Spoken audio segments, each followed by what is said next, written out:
The Padres, to me, feel like they are in, and I am looking forward to talking more about the Padres in the coming weeks, but like they are, as far as who needs Roki Sasaki the most, not just the one who has been connected the most. I mean, I have to say that they, because of their situation and because of the financial difficulties that they seem to be navigating in terms of a lot of their long-term contracts and even some of the shorter-term ones, that if they are going to do anything this offseason, like that is the one where plugging in the pitcher on league minimum would create, obviously that would give benefit to a lot of teams, but listen, the Dodgers do not need the Dodgers do not need Roki Sasaki right now. They don't. At one point that's last season, if you took everyone on the IL, they had 15 good major league starting pitchers. And I was like, that might be too many guys. Like when they all get healthy, which if they ever do, like, God help us. But that's too many guys.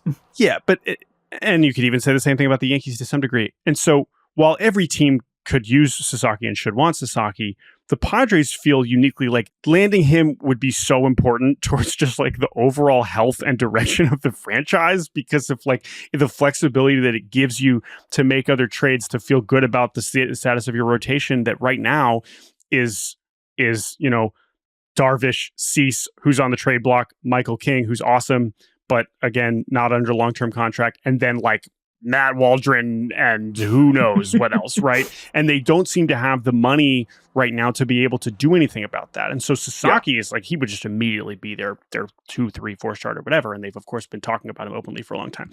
That's the team to me, not that we haven't already talked about Padres and Sasaki as a possibility, but as far as just who needs him the most, that's the one that stands out by far of the ones who seem likely. But I don't know if there are other teams that kind of stand out. Yeah, if you want to try to guess in the same way that Ohtani picked the Angels because like he had a good feeling and they basically didn't give him any restrictions and they kind of needed him the most of the teams that seemed attracted to him.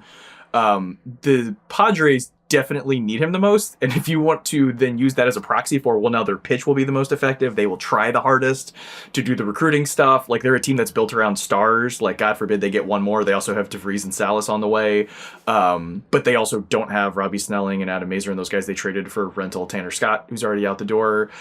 This fits what they need. And then also AJ Preller, if you could rank all 30 GMs, like who is most likely to throw a ton of resources into this, just in general to get a really good player for a low price that's like a potential star, he'd probably be number one. Plus, he really needs this guy. And they they had Yu Darvish, who sounds like there is like some, connection there personally between him and Sasaki. This could also open up Japan to them even more than it currently is for other free agent players. Like this would be such a huge coup for them that I have to assume that they're coming with the best pitch, with the most sort of comprehensive book of things of the, Joel Wolf called it the Roki Film Festival. I'm assuming that whatever he said was the most impressive. All of them were from the Padres because they are incentivized and have the people that would do this sort of thing that would, the Dodgers, it wouldn't necessarily change the like outlook for the franchise. Like they would probably still think about them the same way. With the Padres, it could change the franchise. Yeah, exactly. That's exactly right. And I'm glad you mentioned, right. Obviously, Wolf talked about the pitches that teams are sending in, and the other interesting detail that Sasaki requested that no players were involved in this first rounds of meetings. Now, that doesn't mean that he suddenly forgets that he has a relationship with Yu Darvish. It just means that he's not, necessarily present in that first meeting, and I think that that's a compelling little detail. But to your point, I mean, that's why I feel, and the reason I bring them up specifically, because, when we first had Yuri on to talk about Sasaki's history and the connection and Dodgers Padres that we've speculated about, we've talked about it as just like, oh, okay, what's most likely all these connections to make. But if you zoom farther out and you think about the direction of the franchise and you think about the offseason the Padres are having right now, which is one that hasn't existed. They have done literally nothing. It's almost like they don't know what they need yet, so they don't want to spend any money until they know what they need. Exactly. And Sasaki is clearly a much higher, and I understand the point of people saying like Sasaki, because he's not going to cost any money, should not be dictating what teams are doing. And I do kind of agree with that. Like that does seem a little silly because it's not like he's some big financial outlay. But I have to imagine if there's any team that is basically waiting to see how this plays out to know exactly what degree they need to pivot, it's the Padres. Because, I mean, like Dylan Cease, like, okay, great. You want to try to get his last year of his contract off and flip him for something? I mean, I just told you what the rotation situation is now. Like, if you're going to trade Dylan Cease, you better be getting back another young pitcher who's going to immediately help you right now. Well, I was going to say, like, for instance, let's say that the Padres sign Sasaki on, whatever it is, January 16th.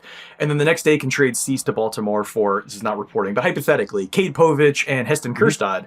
That changes what their needs are. Like, it would be dumb for them to go spend money on a guy in free agency when they're going to get, like, a starting outfielder and a starting pitcher, maybe their fifth or sixth starting pitcher, and then Sasaki will be the fourth one. It's like, well, now maybe you don't need a starting pitcher, or you need a different kind of starting pitcher, and now maybe you don't need Profar as much. Like, it would have been silly to do all that at the beginning. And you can apply this to these other teams that are involved, whether that is the Yankees, whether that's the Mariners, right? Whether it's like, okay, great, if we could somehow get Sasaki, now Castillo, sweet, we can trade him and then try to do something else. Whether that's the Cubs, who, how much are they? Is Matthew Boyd really all they're going to add to the rotation? Like, okay, well, maybe now you do this, and that gives you some more wiggle room to do something else. The Rangers are another team. I just talked about this on the last episode. What is the status of their rotation? Like, is that something that they actually feel good about, or is that something that they're still clearly trying to add to or not? Because while there are dwindling options in terms of starting pitchers on the available at this point, you might as well maybe see if you're going to get Sasaki, and that will probably dictate whether you go after Nick Pivetta or go after, Jack Flaherty or something like that. I think now we're at the point where teams probably are going to wait.